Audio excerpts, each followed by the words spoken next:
നബിയെ ക്രൂരനായി, ഭീകരവാദിയായി, അന്യമത വിരോധിയായി, ആളെ കൊല്ലുന്ന യുദ്ധക്കുതിയനായി എല്ലാം ആധുനിക ലോകം അവതരിപ്പിച്ചുകൊണ്ടേയിരിക്കുന്നു. ഞാനൊരു പ്രസംഗത്തിൽ നബിയുടെ കരുണയുമായി ബന്ധപ്പെട്ട് ഒരു പരാമർശം നടത്തി, വിവാദമായി കൊടുമ്പിരിക്കൊണ്ടു. അതിതായിരുന്നു, പ്രവാചകൻ 1000 പേരുടെ തല അരിയുന്നുണ്ടെങ്കിൽ, ശ്രദ്ധിക്കണം, നമ്മുടെ നബി 1000 പേരുടെ തല അരിയുന്നുണ്ടെങ്കിൽ അത് കരുണയാണ്. എന്താണ്? അത് കാരുണ്യമാണ്. അവിടെ അവസാനിച്ചിട്ടില്ല, ബാക്കിയുടെ ഉണ്ട്. അപ്പൊ അത് വിവാദമായി, പുകിലായി. തലരിയല് കാരുണ്യാണോ? ആണെന്നാണ് പറയുന്നത്. റിപ്പർ ചന്ദ്രൻ ഒരുപാട് ആളെ തലക്കടിച്ചു കൊല്ലും. അപ്പോ റിപ്പർ ചന്ദ്രനെ പോലീസ് പിടിച്ച് അറസ്റ്റ് ചെയ്ത് ജയിലാക്കി. ഉദാഹരണമാണേ. ആ റിപ്പർ ചന്ദ്രനെ കൊല്ലൽ കരുണയാണ് എന്നൊന്ന് എല്ലാരും പറഞ്ഞു നോക്കിയേ. ആണോ? റിപ്പർ ചന്ദ്രനെ കൊല്ലൽ കരുണയാണോ? ആണ്. ആരോടുള്ള കാരുണ്യം? ജീവിച്ചിരിക്കുന്ന മനുഷ്യരോടുള്ള കരുണ. കാരണം അയാൾ കാരുണ്യത്തിനെതിരാണ്. അയാൾ ആളുകളെ കൊല്ലുന്ന ആളാണ്. അയാളെ കൊല്ലുക വഴി സമൂഹത്തിന്റെ സുരക്ഷിതത്വം ഏർപ്പെടുത്തൽ ഒരു ഭരണാധികാരിയുടെ ബാധ്യതയാണ്, കരുണയാണ്. അക്ഷരങ്ങൾ വെട്ടിമുറിച്ച് സന്ദർഭങ്ങളിൽ നിന്ന് അടർത്തിയെടുത്ത് തെറ്റുധാരണ പ്രചരിപ്പിക്കുന്ന ആധുനിക ലോകത്താണ് നമ്മൾ ജീവിക്കുന്നത്. പ്രവാചകൻ ഒരു നേതാവെന്ന നിലയിൽ, ഒരു ദൂതൻ എന്ന നിലയിൽ, ഒരു ഭർത്താവെന്ന നിലയിൽ, ഒരു മകൻ എന്ന നിലയിൽ, ഒരു കച്ചവടക്കാരൻ എന്ന നിലയിൽ, അന്യമത സമൂഹത്തിന്റെ കൂടെ ജീവിച്ച വ്യക്തി എന്ന നിലയിൽ പ്രവാചകൻ ആരാ? ഒറ്റ ഉത്തരം, കരുണയാണ്, കാരുണ്യമാണ് ആ ദൂതൻ. ആര് പറഞ്ഞു? അല്ലാഹ് പറഞ്ഞു. വിശുദ്ധ ഖുർആൻ 21-ാം അധ്യായം നോട്ട് ചെയ്തോളൂ. നഷ്ടമാവില്ല, ഇവിടെ നടക്കുന്ന ഒന്നും നഷ്ടമാവില്ല. 21-ാം അധ്യായം 107-ാമത്തെ വചനം, വമാ അർസൽനാക ഇല്ലാ റഹ്മത്തൻ ലിൽ ആലമീൻ, വമാ അർസൽനാക ഇല്ലാ റഹ്മത്തൻ ലിൽ ആലമീൻ. താങ്കളെ അയച്ചിട്ടില്ല ലോകർക്ക് മുഴുവനും കരുണ. ലോകർക്ക് മുഴുവനും കരുണ. മനുഷ്യരോട് മാത്രമല്ല. ഇമാം ബുഖാരിയിൽ കോഴിയെ ശകാരിക്കുന്നുണ്ടൊരു ബാബുണ്ട്. പ്രവാചകൻ സ്ത്രീകളോട് പറയാണ്, പണ്ടാരടങ്ങാൻ എന്തൊരു കോഴിയാണിത്, പറയാൻ പാടില്ല. കോഴിയോട് കരുണ, നായയോട് കരുണ, പക്ഷിക്കൂട്ടങ്ങളോട് കരുണ, ഉറുമ്പിനോട് കരുണ. ഉറുമ്പിനെ ആരോ തീയിട്ടു. നബി സല്ലല്ലാഹു അലൈഹി വസല്ലം പൂർവ്വ പ്രവാചകന്റെ ചരിത്രത്തിൽ ഒരു നബിയെ ഉറുമ്പ് കടിച്ചു. നമ്മളൊക്കെ ഉറുമ്പ് കടിക്കാറുണ്ട്. ഒരു നബിയെ ഉറുമ്പ് കടിച്ചു. അപ്പൊ ഒരുപാട് ഉറുമ്പ്, അങ്ങനെയുള്ള ദേഷ്യം പിടിച്ചാൽ ആ കാണുന്ന ഉറുമ്പുകളെ മുഴുവനും അങ്ങ് കൊന്നുകളയും. അപ്പൊ അള്ളാഹു ജിബ്രീലിനെ പറഞ്ഞയച്ചു. ജിബ്രീലിനെ പറഞ്ഞയച്ചിട്ട് ചോദിച്ചു, നബിയെ ഉറുമ്പ് കടിച്ചില്ലേ? കടിച്ച ഉറുമ്പിനെ കൊല്ലാം, സാരമില്ല, പക്ഷേ കടിക്കാത്ത ഉറുമ്പിനെ കൊന്നത് ശരിയായില്ല. എല്ലാരും ഒരു മിനിറ്റ് ഒന്ന് വന്നേ. ബിസ്മില്ലാഹിർ റഹ്മാനിർ റഹീം. Most merciful and most gracious, പരമകാരുണ്യകൻ, അളവറ്റ ദയാപരൻ, ലോകത്തിന്റെ റബ്ബിനെ 114 തവണ ബിസ്മില്ലാഹിർ റഹ്മാനിർ റഹീം. സൂറത്ത് തൗബയിലെ ബിസ്മില്ല, സൂറത്ത് നംലിൽ 27-ാം അധ്യായം 2 സ്ഥലത്ത് ബിസ്മി ഉണ്ട്. പരമകാരുണ്യകനായ റബ്ബ് ക്രൂരനായ ഒരു നബിയെ നിയോഗിക്കോ സഹോദര? പരമകാരുണ്യകനായ റബ്ബ് ക്രൂരനായ നബിയെ നിയോഗിക്കോ? ആവർത്തിച്ചാവർത്തിച്ച് പരമകാരുണ്യകത പറഞ്ഞ ഒരു റബ്ബിന്റെ ദൂതൻ, വമാ അർസൽനാക ഇല്ലാ റഹ്മത്തൻ ലിൽ ആലമീൻ, ലോകർക്ക് മുഴുവനും കരുണ. നബിയുടെ കരുണ അല്പം ഗൗരവപ്പെട്ട കാരുണ്യമാണ്.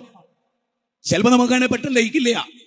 നമ്മുടെ വീടിന്റെ തൊട്ടടുത്ത് ഒരു ജൂതൻ മരിക്കാൻ കിടക്കുകയാണ്. അയൽവാസി മുഹമ്മദ് നബിയാണ് സല്ലല്ലാഹു അലൈഹി വസല്ലം. നബിയുടെ മനസ്സ് വേദനിക്കുക. എന്താ വേദനിക്കാൻ കാരണം? മുജാഹിദുകളല്ലേ നമ്മള്, ദായിമാരല്ലേ നമ്മള്. അയൽപക്കത്തെ ജൂതൻ മരിക്കാൻ കിടക്കുമ്പോ അസ്വസ്ഥത. എന്താ? ജൂതനാ മരിക്കണേ, അസ്വസ്ഥതയാണ്, സന്തോഷല്ല. ജൂതന്റെ മരണോർത്ത് സന്തോഷിക്കില്ല, രോഗോർത്ത് സന്തോഷിക്കില്ല. അവിടെ ചെന്നു നമ്മുടെ നബി കാരുണ്യത്തിന്റെ ദൂതൻ ആ ജൂതന്റെ വീട്ടിൽ ചെന്നു. ഓർക്കണം, വീട്ടിൽ ചെന്നു. മോനെ ലാ ഇലാഹ ഇല്ലല്ലാഹ് പറ മോനെ. ജൂതന്റെ വീട്ടിൽ കയറിയിട്ട് ജൂതൻ നിൽക്കുന്നിടത്ത് അച്ഛൻ തൊട്ടടുത്ത് നിൽക്കുക. കുട്ടിയാണ് മരിക്കാൻ പോണത്. ഈ കുട്ടി ആരാ? മുത്തുനബിക്ക് ഹിദ്മത്ത് ആളാണ്, പ്രവാചകന് ഹിദ്മത്ത് ആളാ. ആ കുട്ടി മരിച്ചാലോ നരകണ്ട് എന്നറിയാൻ നബിക്ക്. പാന്തർത്ത് കുന്നാറം തുലല്ലാ, കത്തിജ്വലിക്കുന്ന നരകമുണ്ടെന്നറിയാം. സൂറത്തുൽ ലൈലിലെ 14-ാമത്തെ വചന. അല്ലാലം യേച്ചിക്കും നദീർ ഖാലൂ ബലാ ഖദ് ജാഅനാ നദീർ ഫകദബ്നാ വഖുൽനാ മാ നസ്സലല്ലാഹു മിൻ ഷൈ ഇൻ അൻതും ഇല്ലാ ഫീ ളലാലിൻ കബീർ വഖാലൂ ലൗ കുന്നാ നസ്മഉ ഔ നാഖിൽ മാ കുന്നാ ഫീ അസ്ഹാബിസ് സഗീർ. 60-ാം അധ്യായം 8, 9, 10 വചന. നരകണ്ട്. യൗമ തുഖല്ലബു വുജൂഹും ഫിന്നാർ യഖൂലുന യാ ലൈതനാ അതാനല്ലാഹ് വഅതാന റസൂല റബ്ബനാ ഇന്നനാ സാദത്തനാ വകുബറാഅനാ ഫഅദല്ലുന സബീല. നരകം. ആ നരകത്തിൽ മുഖം കുത്തി വീഴും. ആര്? എല്ലാരും. അള്ളാന്റെ ദീന് ലംഘിച്ച എല്ലാരും. നരകണ്ട്. അതുകൊണ്ട് ജൂതക്കുട്ടിന്റെ അടുത്ത് ചെന്നു. ഓർക്കണം, ബാലുശ്ശേരി മാധവേട്ടന്റെ വീട്ടിലേക്ക് ഇവിടെയുള്ള ഒരു ദായി കയറി ചെല്ലുക. മരിക്കാൻ കിടക്കണെന്ന് അറിഞ്ഞു. മാധവേട്ട ലാ ഇലാഹ ഇല്ലല്ലാഹ് എന്ന് പറയാൻ ഒരു മുജാഹിദ് ധൈര്യം കാണിച്ചാൽ അയാൾ കാരുണ്യമുള്ള ആളാണ്, അയാൾ തിരുദൂതന്റെ അനുയായിയാണ്. ലഖദ് കാന ലക്കും ഫീ റസൂലില്ലാഹി ഉസ്വത്തുൻ ഹസന ലിമൻ കാന യർജുല്ലാഹ വൽ യൗമൽ ആഖിർ വദക്കറല്ലാഹ കസീറ. 33-ാം അധ്യായം സൂറത്ത് അഹ്സാബ് 21. അപ്പോ നബി ജൂതക്കുട്ടിനോട് പറയും, മോനെ ലാ ഇലാഹ ഇല്ലല്ലാഹ് പറഞ്ഞല്ലേ നരകത്തിലാ. കരുണ. ഒരാളും നമ്മൾ സാധാരണ കിഡ്നി പോയി, നമ്മുടെ സ്കൂൾ ഗ്രൂപ്പ്, എനിക്കൊരു സ്കൂൾ ഗ്രൂപ്പ് ഉണ്ട്, ഇവിടെ പല ആളുകൾക്കും സ്കൂൾ ഗ്രൂപ്പ് ഉണ്ട്. എടാ നീ അറിഞ്ഞോ നമ്മുടെ ജയേഷിന് കിഡ്നി വീക്കാണ്. കരുണ. ഓർത്തു 35 കൊല്ലം മുമ്പ് ഒന്നിച്ച് ജീവിച്ച സ്കൂളിന്റെ ബെഞ്ച്, സ്കൂളിന്റെ വരാന്തകൾ, ഓടി നടന്ന മൈതാനം, കടിച്ചു തീർത്ത സ്വപ്നങ്ങൾ എല്ലാം ഓർത്തു. കണ്ണ് നിറഞ്ഞൊഴുകി. കിഡ്നി വേണം, ലക്ഷം വേണം, കൊടുത്തു. ജാതി നോക്കിയില്ല, മതം നോക്കിയില്ല. നോക്കരുത്, നോക്കരുത്. ആദമിന്റെ മോന, അള്ളാഹുവിന്റെ അടിമയാ. പക്ഷേ അതിനേക്കാളുപരി കിഡ്നി വില പോകാത്ത, ഹാർട്ട് വില പോകാത്ത, ആരോഗ്യം സ്വീകരിക്കപ്പെടാത്ത പരലോകം. അവിടെ നരകത്ത് പോകരുത്. എന്റെ പ്രിയപ്പെട്ട മുസ്ലിം സഹോദരൻ, നരകത്തിൽ പോകരുത്. അതിന്റെ പേരാ കരുണ. മോനെ ലാ ഇലാഹ ഇല്ലല്ലാഹ് പറ മോനെ. കുറേ പറഞ്ഞു. അപ്പൊ കുട്ടി, അച്ഛൻ ജൂതനാണ്, മോൻ ജൂതനാണ്. കുട്ടി അച്ഛന്റെ മുഖത്തേക്ക് നോക്കി, ജൂതനായ അച്ഛന്റെ മുഖത്തേക്ക് നോക്കി. ആവർത്തിച്ചു നബി, മോനെ ഖുലു ലാ ഇലാഹ ഇല്ലല്ലാഹ് പറ മോനെ. മലക്കുൽ മൗത്ത് വരുന്നു. റസൂലിനറിയാം. ഖുലു ലാ ഇലാഹ ഇല്ലല്ലാഹ്, ലാ ഇലാഹ ഇല്ലല്ലാഹ് പറ മോനെ. അപ്പൊ ആ കുട്ടി അച്ഛന്റെ മുഖത്തേക്ക്, അച്ഛൻ പറഞ്ഞു അബുൽ ഖാസിം. അബുൽ ഖാസിം, ഖാസിമിന്റെ ഉപ്പ പ്രൊഫറ്റ് മുഹമ്മദ് ഏതസ്മിന്നന്തരേ മ്ലേച്ഛാചാര്യന സമുന്നിത മഹാമതിദിക്കാത ശിഷ്യശാഖ സമുന്നിതം ലിംഗച്ഛേദ ശിഖാഹീന കൃഷ്ണദ്വൈപായന വേദവ്യാസൻ ഭവിഷ്യത് പുരാണത്തിൽ പറഞ്ഞ ആ ദൈവദൂതൻ, പാറാൽ പർവ്വതത്തിൽ ഉദയം ചെയ്യുന്ന ലോകത്തിന്റെ ഗുരു, സ്ത്രീകളുടെ വിമോചകൻ, അനാഥ സംരക്ഷകൻ, പാവപ്പെട്ടവന്റെ കണ്ണുനീരൊപ്പിയ ഏഴക്കോയൻ, നമ്മുടെ നബി, നാം അറിയാത്ത നമ്മുടെ നബി, കാരുണ്യത്തിന്റെ തിരുദൂതർ. അപ്പൊ ആ കുട്ടി, അച്ഛൻ പറഞ്ഞു മോനെ ഷാത്ത് കലിമ ചൊല്ലിക്കോന്ന്. ജൂതനാ പറയണേ. ആ കുട്ടി ഷാത്ത് കലിമ ചൊല്ലി. കാരുണ്യത്തിന്റെ തിരുദൂതർ. കണ്ണുകൾ നിറഞ്ഞൊഴുകി.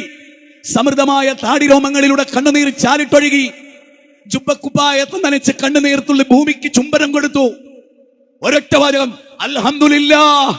നാഥാ, നാഥാ, നരകത്തിന്റെ ഇന്ധനമാകേണ്ട കുട്ടിയെ നരകത്ത് നിന്ന് രക്ഷപ്പെടുത്തിയ നാഥ, ഹിദായത്ത് കൊടുത്ത നാഥ, നിനക്ക് സ്തുതി. അതാ കാരുണ്യം. ശിർക്കിൽ നിന്ന് രക്ഷപ്പെടുത്തുന്നവനാണ് കരുണയുള്ളവൻ. തൗഹീദ് പറയുന്നവനാണ് കരുണയുള്ളവൻ. ലഖദ് ജാഅക്കും റസൂലും മിൻ അൻഫുസിക്കും അസീസും അലൈഹി മാ അനിക്തും ഹരീസുൻ അലൈക്കും ബിൽ മുഅ്മിനീന റഊഫുർ റഹീം. ലഖദ് ജാഅക്കും, ഇതാ വന്നിരിക്കുന്നു, ഇതാ വന്നിരിക്കുന്നു. ആര്? ധനാഢ്യനാണോ? സുമുഖനാണോ? സൗന്ദര്യക്കാരനാണോ? ഫുട്ബോൾ വരെ ചലിപ്പിക്കുന്ന മെസ്സിയാണോ വന്നത്? ലഖദ് ജാഅക്കും റസൂലും, റസൂൽ വന്നിരിക്കുന്നു. മിൻ അൻഫുസിക്കും, നിങ്ങളിൽ നിന്ന്. അസീസുൻ അലൈഹി മാ അനിക്തും ഹരീസുൻ അലൈക്കും ബിൽ മുഅ്മിനീന റഊഫുർ റഹീം. ആരാ നേതാവ്? ആരാ നേതാവ്? ആ നേതാവിനെ പറ്റിയാ പറയുന്നത്. ആ നേതാവിന്റെ മനസ്സ് സഹിക്കില്ല. എന്ത് സഹിക്കില്ല? അനുയായികൾ ബുദ്ധിമുട്ടുന്നത്, സഹാബത്ത് ബുദ്ധിമുട്ടുന്നത് റസൂലിന് സഹിക്കില്ല, റസൂലിന് താങ്ങില്ല. അവർ ബുദ്ധിമുട്ടുന്നറിഞ്ഞ നബി കരയും. അവർക്ക് വേണ്ടി ജീവിച്ച ദൂതൻ, പാവപ്പെട്ടവർക്ക് വേണ്ടി ജീവിച്ച ദൂതൻ. ഫസ്ബിർ നഫ്സക മഅല്ലദീന യദഊന റബ്ബഹും ബിൽ ഗദാതി വൽ ഖശിയ. സൂറത്ത് ഖൗഫിലാണ് 26-ാമത്തെ വചനം. പാവപ്പെട്ടവരുടെ കൂടെ കൽബ് കെട്ടിയിട്ടാണ് തിരുദൂതർ. നബീനെ പറ്റി അള്ളാഹ് പിന്നെ പറയുന്നത് അറിയോ? റഹീമാണ്, അങ്ങേയറ്റത്തെ കരുണ. ആരോട്? ഭാര്യനോട്, മക്കളോട്, നാട്ടുകാരോട്. ഇന്ന് ഞാൻ എന്റെ വീട്ടിലേക്ക് ഒരിക്കൽ പോയി. ഇവിടുന്ന് ഞാൻ എന്റെ പള്ളിയുടെ അടുത്ത് പോകേണ്ട ആവശ്യം വന്നു എനിക്ക്. അവിടെ ഖദീജ എന്ന് പറയുന്ന ഒരു ഉമ്മ, അറിയില്ല എനിക്ക് അവരെ, ഞാൻ വരുന്നത് അവർക്കറിയോ എനിക്കറിയില്ല. ആ ഖദീജ ഉമ്മന്റെ കയ്യിൽ ഒരു കത്തുണ്ടായിരുന്നു. സഹോദരങ്ങളെ, പാവം പിടിച്ച ആ സ്ത്രീ എനിക്കൊരു കത്ത് തന്നു. ആ കത്തിൽ അവർക്ക് വീടില്ല, അവരെ കുട്ടിക്ക് രോഗമാണ്, ദാരിദ്ര്യമാണ്, ബുദ്ധിമുട്ടാണ്. ലഖദ് ജാഅക്കും റസൂലുൻ മിൻ അൻഫുസികും അസീസുൻ അലൈഹി മാ അനിതും ഹരീസുൻ അലൈക്കും ബിൽ മുഅ്മിനീന റഊഫുർ റഹീം. കാരുണ്യം. ചോദിച്ചു വരുന്നവരെ മടക്കി അയക്കരുത്. അറിയോ നിങ്ങൾക്ക്? ഗേറ്റ് കടന്ന് തള്ളി തുറന്ന് വരുന്നവൻ ആട്ടി ഓടിക്കുന്ന സെലഫികളെ നിങ്ങൾക്കറിയുമോ? ആ ദൂതന്റെ വീട്ടിൽ സഹായം ചോദിച്ചൊരു സാധു മനുഷ്യൻ. നബി ആരാ? ബാപ്പാനെ കണ്ടിട്ടില്ല. 6 കൊല്ലം ജീവിച്ച ഉമ്മാന്റെ മടിത്തട്ടിൽ വാത്സല്യം നുകരാൻ സൗഭാഗ്യം ലഭിക്കാതെ പോയ ആ പ്രവാചകൻ ഓമനാ മുഹമ്മദീനെ ഓത്തിനയച്ചില്ല. ഓമനിക്കാൻ ബാപ്പ വേണം, ബാപ്പ ജീവിച്ചില്ല. ഇല്ല, ഓത്തുപള്ളിയിൽ പഠിച്ചില്ലെങ്കിലും ആ ബാലൻ ഓർത്തിടാതെ പോലും ഒറ്റ കള്ളമോദിയില്ല. ആ ദൂതൻ ഉമ്മാനെ 6 കൊല്ലം ഉമ്മ മരിച്ചിട്ട് ഖബറിന്റെ അടുത്തിരുന്ന് പൊട്ടിക്കരഞ്ഞ തിരുദൂതനെ ലോകം കാണുന്നുണ്ട്. ആ കണ്ണീര് മണൽ തിട്ടയിൽ തട്ടി തിരിച്ചു പ്രതിധ്വനിച്ചപ്പോ ജന്മം നൽകിയ മാതാവിനെ കുറിച്ചോർത്ത് കരഞ്ഞ മുഹമ്മദിനെ ലോകം കണ്ടിട്ടുണ്ട്. വാത്സല്യനിധിയായ പ്രവാചകനെ ലോകം കണ്ടിട്ടുണ്ട്. വെള്ളിയാഴ്ച ജുമ നടന്നുകൊണ്ടിരിക്കവേ ദരിദ്രനായ മനുഷ്യൻ കയറി വന്നപ്പോ ഖുതുബയിൽ അങ്ങ് പറഞ്ഞു, പാവപ്പെട്ടവന് ഇന്ന് വസ്ത്രം വേണം. ഉഹദ് മലയോളം മദീനത്തെ പള്ളിയിൽ ഡ്രസ് കൂടി. അലിവായിരുന്നു, അനുകമ്പയായിരുന്നു, കാരുണ്യമായിരുന്നു.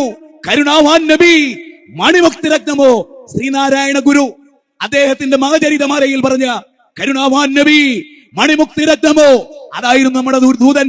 ആശ്വാസത്തിന്റെ തെളിനീരായിരുന്നു, ആശ്രയത്വത്തിന്റെ പാതയെ ഒരുക്കിയ വിശ്വാചാര്യനായിരുന്നു. വൈദൽ മൗദത്ത് സുയിലത്ത് ബിഅയ്യി ദംബിൻ ഖുതിലത്ത്. സുബൈ നിസ്കാരം കഴിഞ്ഞ് ദൂതനെ നമ്മുടെ പള്ളിയിൽ നിന്ന് സങ്കല്പിച്ചേ, ഈ പള്ളിയിൽ നിന്ന് സങ്കല്പിച്ചേ. സുബൈ ജമാഅത്ത് കഴിഞ്ഞ് പ്രവാചകൻ തിരിഞ്ഞിരിക്കും, സ്വഹാബത്തിന് നേരെ ഫേസ് ടു ഫേസ്. റസൂൽ ജാഹിലിയത്തിന്റെ കഥ ചോദിക്കും അനുയായികളോട്. റസൂൽ ഇന്ന് ആർക്കെങ്കിലും ഒരു കഥ പറയാനുണ്ടോ? എല്ലാരും കേട്ടോളിട്ടോ. നമ്മുടെ നബി ആരാ? നബി ചോദിക്കാൻ ഇന്ന് ആർക്കെങ്കിലും എന്തെങ്കിലും പറയാനുണ്ടോ? ഒരാൾ പറഞ്ഞു, പറയുമ്പോൾ തന്നെ എനിക്ക് കരച്ചിൽ വന്നു. നബിയേ, എനിക്കൊരു മോളുണ്ടായിരുന്നു, സുന്ദരി കുട്ടി. അറബ് ജനത പെൺകുട്ടികളെ പോറ്റിയിരുന്നില്ല പലരും. ആരും അറിയാതെ ഞാൻ എന്റെ കുഞ്ഞിനെ വളർത്തി. എന്റെ മോള് പിച്ച വെച്ച് നടന്നു. എന്റെ മോളെ കൈപിടിച്ചു, അവളെ മുടി ഞാൻ ചീകി കൊടുത്തു. മാറി മാറി വരുന്ന കാലത്തിന്റെ ട്രെൻഡ് അനുസരിച്ച് ഞാൻ എന്റെ കുഞ്ഞിന് ഡ്രസ്സ് വാങ്ങിക്കൊടുത്തു. ദൂതരെ, അറബികൾ മണത്തറിഞ്ഞു ഞാൻ കുട്ടിനെ പോറ്റുണ്ട്, പെണ്ണിനെ പോറ്റുന്നുണ്ട് എന്ന്. അപ്പൊ അവരെന്നെ കളിയാക്കി. ജാഹിലിയത്തിന്റെ മുട്ടുപട്ടങ്ങൾ പൊട്ടിച്ചെറിയാൻ എനിക്കെന്ന് കഴിഞ്ഞില്ല. ഞാൻ എന്റെ മോളെ കൊല്ലാൻ തീരുമാനിച്ചു. ഉമ്മമാരെ, ഭർത്താക്കന്മാരെ, ഗർഭപാത്രത്തിൽ വെച്ച് കുട്ടിയെ കൊല്ലുന്നവരെ, ഖത്ലുന്നഫ്സിന്റെ ഗൗരവം, കുട്ടികളെ കൊല്ലുന്നതിന്റെ ഗൗരവം. ഖുർആനിന്റെ 6-ാം അധ്യായം 151-ാമത്തെ വചനം. പാവപ്പെട്ട കുട്ടികളെ കൊല്ലരുത്. ദാരിദ്ര്യഭയത്താൽ മിൻ ഇംലാകിൻ നഹ്നു നർസുഖുഹും വഇയ്യാകും. നിങ്ങൾക്കും അവർക്കും ഭക്ഷണം നൽകുന്നത് റബ്ബാ. വമാ മിൻ ദാബത്തിൻ ഫിൽ അർദി ഇല്ലാ അലല്ലാഹി റിസ്ഖുഹാ വയഅലമു മുസ്തഖറഹാ വമുസ്തൗദഅഹാ കുല്ലു ഫീ കിതാബിൻ മുബീൻ. മാ സബ മുസീബത്തിൻ ഫിൽ അർദി വലാ ഫീ അൻഫുസികും ഇല്ലാ ഫീ കിതാബിൻ മിൻ ഖബൽ. നിങ്ങൾക്കുള്ള ഉപജീവനമൊക്കെ അല്ലാഹ് തന്നിട്ടുണ്ട്, ബേജാറാണ്ട.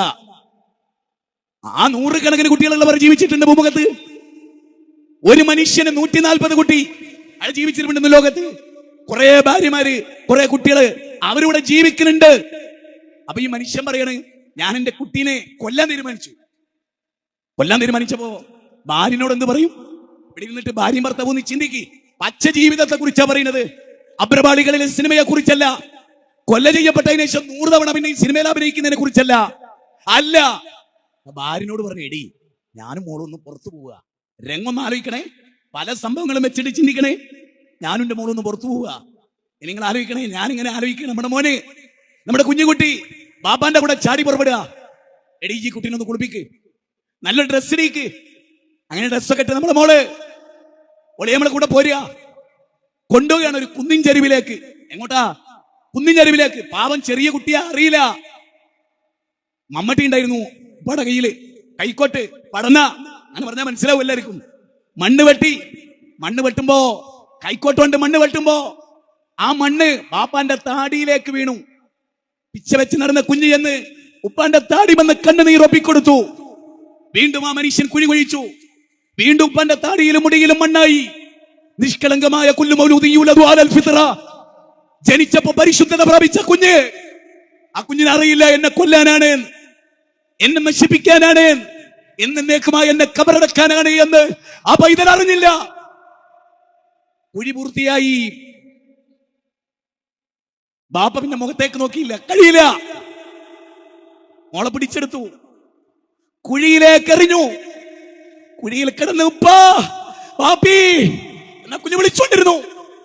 ആ കുഞ്ഞിന്റെ വായിലേക്ക് മണ്ണ് വാരിയിട്ടു ഈ മനുഷ്യൻ. ലഖദ് ജാഅക്കും റസൂലും മിൻ അൻഫുസികും അസീസുൻ അലൈഹിമാ അനക്തും. നബിയുടെ കണ്ണുകൾ ചാരിട്ടൊഴുകി. നബിയേ, എന്റെ മോളെ കരച്ചിൽ ഇപ്പോഴും ഇവിടെയുണ്ട്. എന്റെ പൊന്നിന്റെ കരച്ചിൽ എന്റെ കാതിലുണ്ട്. അള്ളാഹുവിന്റെ റസൂൽ കരഞ്ഞു. നബിയുടെ ഹൃദയം വിതമ്പി. ആദർശത്തിന്റെ ശക്തിമത്തായ ചിന്ത കൊണ്ട് ജിബ്രീൽ വന്നു. 81-ാം അധ്യായം. അത്ഭുതത്തിന്റെ പേരാ ഖുർആൻ. മിറാക്കിൾ ഓഫ് ദ മിറാക്കിൾ, അത്ഭുതത്തിന്റെ പേരാ ഖുർആൻ. വൈദൽ മൗഊദത്ത് സുയിലത് ബിഅയ്യി ദംബിൻ ഖുതിലത്. ആയത്തിറങ്ങി. സ്വഹാബി വിവരിക്കുന്നു, നബി കരയുന്നു, ആയത്തിറങ്ങണു. മക്കളെ, കുട്ടികളെ, നിങ്ങളറിയോ, നബി പറയാണ്, അവിടെ വെച്ച് പഠിപ്പിച്ചു കൊടുത്തു. ഒരാൾക്ക് 2-3 പെൺകുട്ടി ഉണ്ടായി. 2-3 പെൺകുട്ടി ഉണ്ടായി. ആ പെൺകുട്ടിയെ നല്ല നിലക്ക് പോറ്റി. ആ പെൺകുട്ടിക്ക് നല്ല വിദ്യാഭ്യാസം നൽകി. മുഹമ്മദ് നബിയുടെ വചനസാഗരത്തിലെ അത്ഭുതാവഹമായ നീതിബോധമുള്ള വചനമാണ്. എന്നിട്ട് ആ കുട്ടിനെ കെട്ടിച്ചയച്ചു. നല്ല ഭർത്താവിനെ തെരഞ്ഞെടുത്തു ബാപ്പ. സ്നേഹമുള്ള ഭർത്താവിനെ തെരഞ്ഞെടുത്തു ബാപ്പ. ബാപ്പ എന്നതൊരു വികാരമല്ല മനുഷ്യരെ, ബാപ്പ എന്നതൊരു ദൗത്യമാണ് കേട്ടോ. ബാപ്പ എന്നതൊരു ചിന്തയാണ്. ബാപ്പ എന്നത് തലമുറകളെ നിലനിർത്താനുള്ള അത്ഭുത ബീജത്തിന്റെ പേരാണ്. അറിയണം. ആ കുഞ്ഞിനെ അങ്ങനെ 3 പേരെ പോറ്റിയാൽ ആ ഹദീസിന്റെ ബാക്കി പലരും പറയാറില്ല. ഒരാൾക്ക് 3 പെങ്ങളുണ്ടായി. ആ പെങ്ങന്മാരെ സംരക്ഷിച്ചാലും അയാൾക്ക് സ്വർഗണ്ട്. ആരായി ദൂതൻ? 14 അനാഥ മക്കളെ, തന്റേതല്ലാത്ത ഏതോ പുരുഷന്മാർക്ക് ജനിച്ച ആ പുരുഷന്മാരുടെ ബീജത്തിൽ പറഞ്ഞ 14 അനാഥ മക്കളെ, കല്യാണം കഴിച്ച സ്ത്രീകളുടെ കൂടെ, നബിയുടെ ഭാര്യമാരുടെ കൂടെ വന്ന 14 മക്കളെ, തന്റേതല്ലാത്ത 14 മക്കളെ സംരക്ഷിച്ച ദൈവദൂതൻ.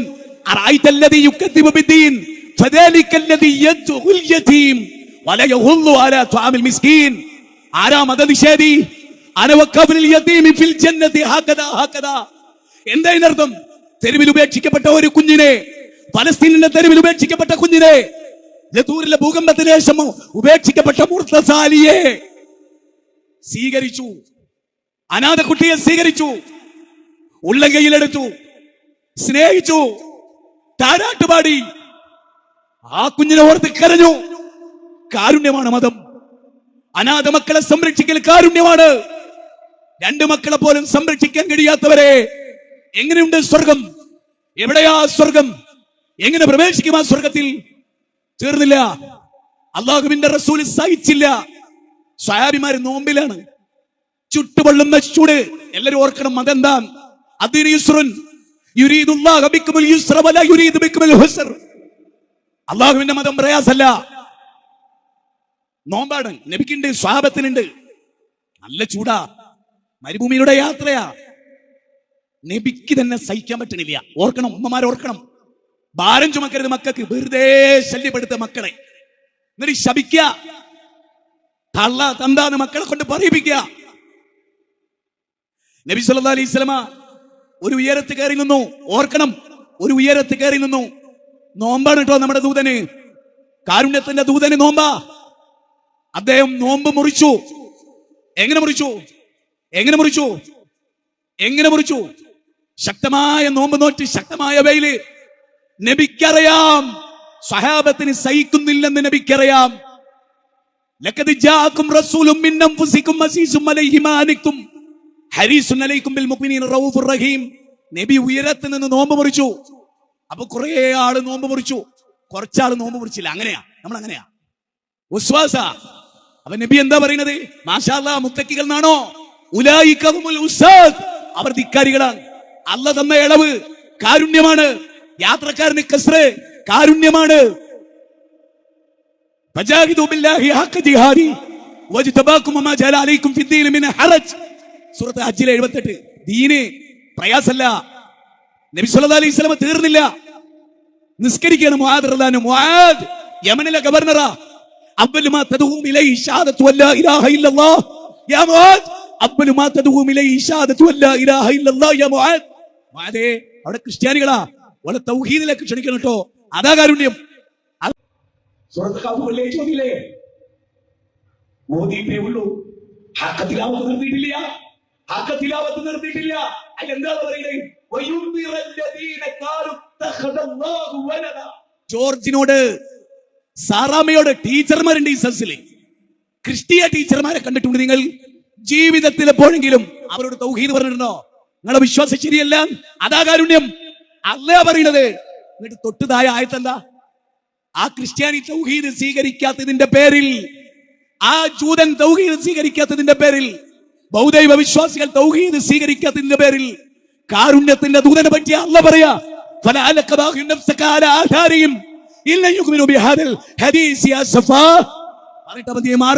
ഞാന് എന്റെ സിറാജിനെ ഒരിക്കൽ വിളിച്ചിട്ട് പറഞ്ഞു, അവന്റെയും എന്റെയും കൂട്ടുകാരൻ അജീഷ് രോഗമായിരുന്നു, മരിച്ചു.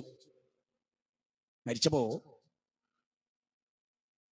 ഞാൻ പറഞ്ഞു, മോനെ അജീഷ് മരിച്ചു, നാളെ അള്ളാന്റെ കോടതിയിൽ നമ്മളെ പറ്റും പരാതി പറയോ? അവന്റെ സിറാജ് പറഞ്ഞു, ഇല്ലക്കാ, നമ്മൾ അവനോട് തൗഹീദ് പറഞ്ഞ പോലെ ഒരാളും പറഞ്ഞിട്ടില്ല. നമ്മളെ എത്തിച്ചിട്ടുണ്ട്. നമ്മുടെ നാട്ടിൽ ഒരു മുസ്ലിം മരിക്കുമ്പോ ഈ വേദനല്ലേ നമുക്ക്, ഈ ദുഃഖമില്ല, കരുണല്ല. ഒരു നരകത്ത് പോയിക്കോട്ടെ, അവര് തീക്കുണ്ടിലേക്ക് വീണാൽ നമ്മൾ പോയി കാണും. എടാ മാധവി ചേച്ചിക്ക് പൊള്ളലേറ്റ് പോയി കാണാൻ. നരകത്തിലേക്ക് പോകുമ്പോൾ നമ്മുടെ അമ്മായി, മുത്താപ്പ, എളാപ്പ ശിർക്ക് ചെയ്ത് മൊയ്തീശേനെ വിളിച്ച്, ഉള്ളാള തങ്ങളെ വിളിച്ച്, സി എം അടൂരിനെ വിളിച്ച് നരകത്തിൽ പോകുമ്പോ പോയിക്കോട്ടെ നരകത്തിൽ. അതല്ല കാരുണ്യം, അതല്ല കാരുണ്യം. നബി സല്ലല്ലാഹു അലൈഹി വസല്ലം ബഹർ പോലെ കിടക്കേണ്ട ഒരു വിഷയമാണ് ഏറ്റവും പരിമിതമായ സമയത്ത് ഞാനിവിടെ അവതരിപ്പിക്കുന്നു. ആയത്തുകളിലൂടെ, ഹദീസുകളിലൂടെ പോകാൻ ഒരുപാട് കൊതിയുണ്ടെങ്കിലും സമയമില്ല. ഫബിമാ റഹ്മത്തിൻ മിനല്ലാഹ് ലിൻത ലഹും, അല്ലാഹു പറയാണ് 3-ാം അധ്യായം 159. ഉഹ്ദ് യുദ്ധം. ഉഹ്ദ് യുദ്ധം. ആ ഉഹ്ദ് യുദ്ധത്തില് നബി പറഞ്ഞു മലമുകളിൽ നിൽക്കാൻ നേതാക്കന്മാരോട്, അനുയായികളോട്, സ്വഹാബത്തിനോട് മലമുകളിൽ നിൽക്കാൻ. അപ്പോ ഒരു കാരണവശാൽ ഇറങ്ങിപ്പോരരുതെന്നും പറഞ്ഞു. അവരിറങ്ങിപ്പോന്നു. ഉഹ്ദ് യുദ്ധം പരാജയപ്പെട്ടു. ഹംസ റളിയല്ലാഹു കൊല്ലപ്പെട്ടു, ഹംദല റളിയല്ലാഹു കൊല്ലപ്പെട്ടു, അംർ ഇബ്നു ജമൂ കൊല്ലപ്പെട്ടു, ബിശ്ർ റളിയല്ലാഹു കൊല്ലപ്പെട്ടു, ജയഷ് റളിയല്ലാഹു കൊല്ലപ്പെട്ടു, 70 സ്വഹാബികൾ കൊല്ലപ്പെട്ടു. ശരിക്കും നേതാക്കൾ, അമാനുമലയുടെ പരിഭാഷ ഞാനെന്ന് വായിച്ചപ്പോൾ ഞെട്ടിപ്പോയി. മനോലി പറയാണ്, ഇന്ന് ജീവിക്കുന്ന സകല നേതാക്കന്മാർക്കും നബിയുടെ കാരുണ്യത്തിൽ പങ്കുപെന്നെ പാഠമുണ്ട്. എന്താ പാഠം? ഫബിമാ റഹ്മത്തിൻ മിനല്ലാഹ് ലിൻത ലഹും വലൗ കുൻത ഫല്ലൻ ഖലീലൽ ഖൽബി ലം ഫല്ലു മിൻ ഹൗലിക്. നബിയോട് എന്താ അല്ലാഹു പറയുന്നത്? അനുസരണക്കേട് കാണിച്ചു, 70 സ്വഹാബിമാര് കൊല്ലപ്പെട്ടു, നബിയുടെ പല്ലുപോയി. അനുയായികൾ ഇത്രയും വലിയ അനുസരണക്കേട് കാണിച്ചിട്ടും അല്ലാഹ് എന്താ പറയുന്നറിയോ?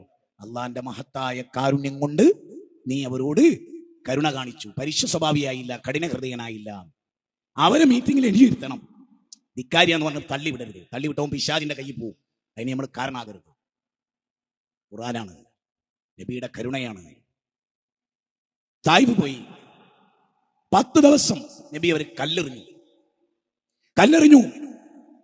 അവസാനം ഒരു മരത്തിന്റെ ചുവട്ടിൽ ഇങ്ങനെ ഇരിക്കുക, കാല് മുഴുവനും ബ്ലഡാ, രക്തൊഴുകയാണ്. കല്ലെറിഞ്ഞിട്ട് കാല് പൊട്ടിയിട്ട് മലക്ക് വന്നിട്ട് ചോദിച്ചു, ജിബ്രീൽ ചോദിച്ചു, ഇവരെ നശിപ്പിക്കാൻ അള്ളാഹു താങ്കളുടെ അനുവാദം ചോദിക്കണം, താങ്കൾക്ക് എന്താ പറയാനുള്ളത്? ശരിക്കും ചിന്തിക്കണം. 10 ദിവസം കല്ലെറിഞ്ഞ ഒരു ദൂതൻ. നമ്മൾ ഷൂ ഒക്കെ ധരിക്കണ പോലെയാണ്. രക്തം കാലിലിങ്ങനെ, മണലും കാലിൽ രക്തവും കൂടെ. നബി ഇങ്ങനെ രക്തത്തിൽ കുളിക്കുകയാണ്. നബിയുടെ മുഖത്ത് ബ്ലഡ് ഉണ്ട്, അങ്ങനെ തുടക്കുകയാണ്. അപ്പൊ അള്ളാന്റെ റസൂൽ പറയാണ്, വേണ്ട, ആക്രമിക്കേണ്ട, ഒന്നും വേണ്ട. അല്ലാഹു മുഗ്ഫിർ ലിഖൗമി ഇന്നഹും ലാ യഅലമൂൻ, ഒരറിവില്ലാത്തവരാണ്, ഇത് പുറത്തു കൊടുക്കണം. ആരാ നമ്മുടെ ദൂതൻ? ശൈബ് അബി ത്വാലിബ് മല. 3 വർഷം ഗരാവോ ചെയ്തു നബിയെയും അനുയായികളെയും. ആട് കാഷ്ടിക്കുന്ന പോലെ നബി കാഷ്ടിച്ചു. പിഞ്ചു പൈതങ്ങൾ പൈതാഹത്താൽ പൊട്ടിക്കരഞ്ഞു. അത് കേട്ട് ഖുറൈശികൾ പൈശാചികമായി ചിരിച്ചു. ഷേബ് അബി ത്വാലിബ് മലയിൽ നബിയെ 3 വർഷം ഈ ആളുകൾ, ഈ ശത്രുക്കൾ പിന്നീട് പട്ടിണി കിടക്കുന്നു എന്ന് റസൂൽ അറിഞ്ഞു. പിന്നീട് പട്ടിണി കിടക്കുന്നു. അവർ റസൂൽ പറഞ്ഞു അവർക്ക് ഭക്ഷണം എത്തിക്കണം. നബിയെ കല്ലെറിഞ്ഞ, നബിയെ ഗരാവ് ചെയ്ത മനുഷ്യർക്ക് ഭക്ഷണം എത്തിക്കണം. അപ്പൊ അവർ ചോദിച്ചു, നബിയെ അവരെ നമ്മളെ പീഡിപ്പിച്ചവരല്ലേ? അപ്പൊ നബി പറയണം, അതെ, അവരെന്റെ കുടുംബക്കാരാണ്, എന്റെ അഖിലുകാരാണ്, എന്റെ നാട്ടുകാരാണ്, പ്രതികാരം ചെയ്യേണ്ടവരല്ല നമ്മൾ. വല തസ്തവിൽ ഹസനത്തു വല സയ്യിഅ, തിന്മയും നന്മയും സമാവില്ല. തീർന്നില്ല, നബിയെല്ലാം എത്തിച്ചു കൊടുത്തു, ആക്രമികൾക്ക് എത്തിച്ചു. നബിയുടെ മകളെ ഒട്ടകപ്പുറത്ത് നിന്ന് പിടിച്ചു വലിച്ച് പുറത്തിട്ടു. നബിയുടെ മകൾ പാറപ്പുറത്ത് വീണ് ഗർഭലസിപ്പോയി. അമ്മനുഷ്യന് നബി മാപ്പ് കൊടുത്തു. നബി സല്ലല്ലാഹു അലൈഹി വസല്ലം ജാബിർ റളിയല്ലാഹു അൻഹു, ജാബിർ റളിയല്ലാഹു നബിന്റെ ബിലാൽ റളിയല്ലാഹുവിന്റെ കൂടെ ജാബിർ റളിയല്ലാഹു, ഞാൻ പറയുന്ന പ്രത്യേകം ശ്രദ്ധിച്ചോളൂ, ഉപകാരപ്പെടും. നബി ചോദിച്ചു, ജാബിറെ, എന്താണ് മുഖത്തൊരു ദുഃഖം? നമ്മളെങ്ങനെ അറിയാം? ദുഃഖം ഉണ്ട് എന്ന് തോന്നിയാൽ പെട്ടെന്ന് വിടും, കാരണം അവന്റെ ദുഃഖം കേട്ടാൽ സഹായിക്കേണ്ടി വരും. നബിയാണ്, ജാബിർ എന്താ പ്രശ്നം? അപ്പൊ ജാബിർ റളിയല്ലാഹു പറയാണ്, നബിയെ 9 പെങ്ങന്മാരുണ്ട്, എന്റെ ഉപ്പ മരിച്ചു, എന്റെ ഉപ്പ മരിച്ചു, ഉഹുദിൽ എന്റെ ഉപ്പ മരിച്ചു. 9 പെങ്ങന്മാർ എനിക്ക് തന്നു, ഞാൻ കടബാധ്യതയിലാണ്, ഞാനൊരു വിധവനെ കല്യാണം കഴിച്ചു, കടബാധ്യത ഉണ്ട്. അപ്പൊ റസൂലുള്ളാഹി സ്വല്ലല്ലാഹു അലൈഹി വസല്ലം ചോദിച്ചു, ഈ ഒട്ടകത്തെ വിൽക്കുന്നോ? ജാബിറെ, നിന്റെ കയ്യിലുള്ള ഈ ഒട്ടകത്തെ വിൽക്കുന്നോ? അപ്പൊ അദ്ദേഹം ദാരിദ്ര്യം കൊണ്ട് തയ്യാറായി. അപ്പൊ നബി ചോദിച്ചു, 1 ദിർഹം, 2 ദിർഹം, 3, 4, 5, 10. പറ്റില്ല പറ്റില്ല പറ്റില്ല എന്ന് ജാബിർ പറഞ്ഞു. 11, 12, 20, 30, 40 വരെ എത്തിയപ്പോ ജാബിർ റളിയല്ലാഹു പറഞ്ഞു, മദീൻ. അപ്പൊ അള്ളാന്റെ റസൂൽ പറയാണ്, ഞാനിങ്ങനെ ഒന്നും തുടങ്ങിയത് നിനക്ക് എത്ര കട ഉണ്ട് എന്ന് അറിയാനാണ്, അല്ലാതെ നിന്റെ ഒട്ടകത്തെ വെറുതെ പിടിച്ചെടുക്കാൻ. അങ്ങനെ നമ്മളെ ചില കച്ചവടക്കാര് സ്വന്തമാണ്, ഒരേ ഗ്രൂപ്പിലുള്ള, എന്നാൽ പറ്റിക്കുക, ചതിക്കുക. ഒട്ടകത്തെ നബി വാങ്ങി ബിലാൽ റളിയല്ലാഹുവിനോട്, ബിലാൽ ധനകാര്യ വകുപ്പ് കൈകാര്യം ചെയ്യാൻ, ബിലാൽ റളിയല്ലാഹുവിനോട് പറഞ്ഞു, ബിലാലെ ആ 40 ദിർഹം കൊടുക്കണം. അള്ളാഹുവിന്റെ റസൂൽ പിന്നെ പറയുന്നത് എന്താ അറിയോ? ബിലാലെ, ആ ഒട്ടകത്തെ എനിക്ക് വേണ്ടിയിട്ടല്ല ബിലാലെ, ജാബിർ രക്ഷപ്പെടണം, ഒട്ടകത്തെ തിരിച്ചു കൊടുത്തേക്ക്. 40 ദിർഹം കൊടുത്തു, കടവും തീർത്തു, ഒട്ടകത്തെ തിരിച്ചു കൊടുത്തു. ഇനി പറ, മുജാഹിദുകളല്ലേ ഇരിക്കണത്, എത്ര ആളെ സഹായിക്കാറുണ്ട്? വാത്തിദിൽ ഖുർബ ഹഖഹു വൽ മിസ്കീൻ വബ്നുസ് സബീൽ വലാ തുബദ്ദിറു തബ്ദീറ. മൂത്താപ്പ, എളാപ്പ, അമ്മായി, അല്ലാഹു പറയാണ് ഖുർആനിൽ, കൊടുക്കണം സമ്പത്ത്, കാരുണ്യം. ഇർഹമു മൻ ഫിൽ അർദ് ഇർഹമകും മൻ ഫിസ് സമാ. ഭൂമിയിലുള്ളവരോട് കരുണ കാണിക്കും, ആകാശത്തുള്ളവൻ നിങ്ങളോട് കാരുണ്യം കാണിക്കും. നബി സല്ലല്ലാഹു അലൈഹി വസല്ലം ഭാര്യ ആയിഷ ബീവി, ഒരുപാട് ഭാര്യമാരുണ്ടായിരുന്നു നബിക്ക്. ഒരു പാത്രത്തിൽ അപ്പുറത്തെ ഭാര്യ പായസം ഉണ്ടാക്കി കൊണ്ടുവന്നു. സൈക്കുല മറ്റേ പെണ്ണിന്, സ്വർഗത്ത് പോകുന്ന സ്ത്രീകളാ, എന്നാലും സൈക്കുല, അങ്ങനെ പെണ്ണിന് അല്ലാഹു അങ്ങനെ പടച്ച്. അപ്പൊ എന്ത് ചെയ്തു? ഒറ്റ തട്ട് വെച്ചു. വേറൊരു ഭാര്യ നബിക്ക് പായസം ഒരു പെൺകുട്ടീൻ്റെ അടുത്ത് കൊടുത്തയക്കുക, ഒറ്റ തട്ട് വെച്ചു. വേണമെങ്കിൽ നബിക്ക് ഒറ്റ അടി ആയിഷ ബീവിനെ അടിക്കുക. നബി ഒന്നും വേണ്ടിയില്ല. കിച്ചണിൽ ചെന്നു, കാലിന്റെ മുട്ട് കുത്തി വെച്ചൊരു പാത്രം എടുത്തുകൊണ്ട് വന്നു. ആ പാത്രത്തിൽ പായസം ഇങ്ങനെ വാരി വെച്ചു. നബിയുടെ കിടക്കയിൽ, ബെഡിൽ, നബിയുടെ കട്ടില് ചെന്നിരുന്നു. ആയിഷ ബീവി ഓടി വന്ന് നബിയുടെ നിലത്തിരുന്ന് 2 കൈമുട്ടിലും കൈവച്ച് പറഞ്ഞു, മാപ്പാക്കണം. ആയിഷ ബീവിയുടെ തലമുടിയിലൂടെ കൈ ഇങ്ങനെ തടവിക്കൊണ്ട് റസൂൽ പറഞ്ഞു, ആയിഷ, ഞാനല്ലാതെ ആരാ നിനക്ക് മാപ്പാക്കാൻ? പക്ഷികളുടെ കാര്യത്തിൽ കാരുണ്യം. നബി ഒരു പക്ഷിനെ പിടിച്ച് റസൂലുള്ളാഹിക്ക് കൊടുത്തു. ഒരു പക്ഷിനെ പിടിച്ചു കൊടുത്തപ്പോൾ റസൂൽ ചോദിച്ചു, ആരാ ഈ പക്ഷിനെ? അതിന്റെ തള്ള കരയും, ഇവിടെ കൊണ്ടുപോയി വെക്കി, എനിക്ക് അതാണ് സന്തോഷം. ആ തള്ളപ്പക്ഷിയെ. നായിനെ വെള്ളം കൊടുത്ത് സ്വർഗത്ത് പോയി, നബി പഠിപ്പിക്കുകയാണ്. പൂച്ചയെ കെട്ടിയിട്ടു, നരകത്ത് പോയി. കരുണയാണ് എല്ലാവരോടും. ഇപ്പൊ നമ്മുടെ വീട്ടിന്റെ മുറ്റത്തൊരു മരമുണ്ട്, അയൽവാസിയായ മുസ്ലിമിന് ആ മരം തടസ്സാണെങ്കിൽ അത് മുറിച്ചു കൊടുക്കൽ കരുണയാണ്. മക്കളോട് ബാപ്പാക്കുള്ള കരുണ, ബാപ്പയോട് മക്കൾക്കുള്ള കരുണ. ഞാൻ ഈ മക്കളോട് പറയാം, എവിടെ ഇരിക്കുന്നത്, ഉമ്മമാരെ ഇത്ര ക്രൂരമായി പീഡിപ്പിക്കുന്ന പെൺകുട്ടികൾ മുമ്പൊന്നും ഉണ്ടായിട്ടില്ല. ഏറ്റവും കൂടുതൽ ഉമ്മമാരെ ഉപദ്രവിക്കുന്നത് പെൺകുട്ടികളാണ്. അനുസരണമില്ലാത്ത, ധിക്കാരമുള്ള, ഒരു ചോറ് വിളമ്പിച്ചിട്ട് തിന്നാൻ പോലും സന്മനസ്സില്ലാത്ത. നിങ്ങൾ മിണ്ടാണ്ട് തിരിഞ്ഞോളി, ഞാൻ പിന്നെ തിന്നോളാം. എന്നിട്ട് ആ തിന്ന പ്ലേറ്റ് അവിടെ ഇട്ടിട്ട് തിരിച്ചു പോകുന്ന കാരുണ്യമില്ലാത്ത പെണ്ണിനോട് സൂക്ഷിക്കുക. അള്ളാഹുവിന്റെ റസൂല് പഠിപ്പിച്ച പലതും ഞാനിവിടെ നോട്ടായി അവശേഷിപ്പിക്കുന്നു. എന്റെ സമയം കഴിഞ്ഞു, സമയം അതിക്രമിച്ചു എന്ന് വേണമെങ്കിൽ പറയാം. ഞാൻ എന്റെ വാക്ക് അവസാനിപ്പിക്കാൻ എനിക്കൊന്നേ പറയാനുള്ളൂ, കാരുണ്യമാണ് ദൂതൻ. ജീവിതത്തിലുടനീളമുള്ള കരുണ. ലോകത്തെ പ്രവാചകനെ കുറിച്ച് എഴുതിയ എല്ലാ പുസ്തകത്തിലും ഈ കാരുണ്യത്തെ കുറിച്ചാണ്. നബി ഒരു മുസ്ലിമിനെയും ഉപദ്രവിച്ചിട്ടില്ല. നബി ഒരു യുദ്ധത്തിലും, നമുക്കറിയോ, യുദ്ധരംഗത്ത് പോലും നബി പറഞ്ഞത്, മഠാധിപതികളെ കൊല്ലരുത്, സന്യാസിമാരെ തൊടരുത്, അവരുടെ ആരാധനാലയങ്ങൾ നശിപ്പിക്കരുത്, അവരുടെ ജലതടാകങ്ങൾ തകർക്കരുത്, അവരുടെ ചെടി നശിപ്പിക്കരുത്, അവരുടെ കൃഷിയിടം നശിപ്പിക്കരുത്. കുട്ടികൾ കൊല്ലപ്പെട്ടപ്പോൾ നബി പറഞ്ഞു, ആരാ ഈ കുട്ടിനെ കൊന്നത്? അവർ പറഞ്ഞു, ബൗദ്ധവിശ്വാസികളുടെ കുട്ടികളല്ലേ. അപ്പോഴാ നബി പറഞ്ഞു, കുല്ലു മൗലൂദി യുലദു അലൽ ഫിത്ര എന്ന് പറഞ്ഞാൽ, സി രവിചന്ദ്രൻ ഒരു കുട്ടി ജനിച്ചാലും, ആരിഫ് ഹുസൈൻ ഒരു കുട്ടി ജനിച്ചാലും, നരേന്ദ്രമോദിക്ക് ഒരു കുട്ടി ജനിച്ചാലും, അബ്ദുള്ള ഹാജിക്ക് ഒരു കുട്ടി ജനിച്ചാലും അവരൊക്കെ പരിശുദ്ധരാണ്. അതാണ് കാരുണ്യം. അതുകൊണ്ട് ഒഴുകട്ട കാരുണ്യം. ഭാര്യയ്ക്ക് ഭർത്താവിനോട് കരുണയുണ്ടാവണം, മകനോട് ഉപ്പാക്ക് കരുണയുണ്ടാവണം. ഓടിക്കതച്ച് ക്ഷീണിച്ച് നാവ് നീട്ടി നടക്കുന്ന ഭർത്താവിനെ ദേഷ്യം പിടിപ്പിക്കുക എന്നുള്ളതല്ല ഭാര്യമാരുടെ ഓഹരിയും പങ്കും. അതുകൊണ്ട് അവിടെ കാരുണ്യമല്ല ഉണ്ടാകുക, ക്രൂരതയുണ്ടാവുക. ക്രൂരത എരന്ന് വാങ്ങരുത് എന്ന് ഞാൻ സഹോദരിമാരോട് പറയാണ്. ഒരവധാനതയും ഒക്കെ വേണം. ഭർത്താവിനെ എത്രയോ ജീവിക്കുന്നവരെ അവർ അംഗീകരിക്കണം, അവർക്ക് വേണ്ടി ദുആ ചെയ്യണം, പ്രാർത്ഥിക്കണം. അതൊക്കെ കാരുണ്യത്തിന്റെ പരിധിയിൽപ്പെട്ടതാണ്. ഒരു വാചകം പറഞ്ഞ് അവസാനിപ്പിക്കുക. മാഷാ അല്ലാഹ്, നമ്മളൊക്കെ നല്ല സന്തോഷവാന്മാരാണ്. ഈ മഹല്ല് നല്ല കെട്ടുമട്ടുള്ള ഒരു സമ്മേളനം ഇവിടെ സംഘടിപ്പിച്ചു. ഈ സമ്മേളനം ഇവിടെ അവസാനിക്കുന്നില്ല, ഇത് കഴിഞ്ഞാൽ തുടരണം. എല്ലാ ഗ്രാമങ്ങളിലും എല്ലാ പ്രദേശങ്ങളിലും പബ്ലിക് ദഅവത്തും തസ്കിയത്തും കുട്ടികൾക്കുള്ള ക്യാമ്പും എല്ലാമായി. അതുകൊണ്ട് ഒറ്റവാചകം, കാരുണ്യമാണ് മതം. ആ കരുണയാണ്, ആർദ്രതയാണ് മതത്തിന്റെ മുഖമുദ്ര. മനുഷ്യനോട് അതേ അല്ലാഹ് കൽപ്പിച്ചിട്ടുള്ളൂ. ആ കരുണയനുസരിച്ച് ജീവിക്കുക. അള്ളാഹു നമുക്ക് അനുഗ്രഹം ചെയ്യുമാറാകട്ടെ. വസല്ലല്ലാഹു വസല്ലമ അലാ നബിയിന മുഹമ്മദിൻ വാലിഹി വസഹ്ബിഹി അജ്മഈൻ വൽഹംദുലില്ലാഹി റബ്ബിൽ ആലമീൻ. അസ്സലാമു അലൈക്കും വറഹ്മത്തുള്ളാഹി.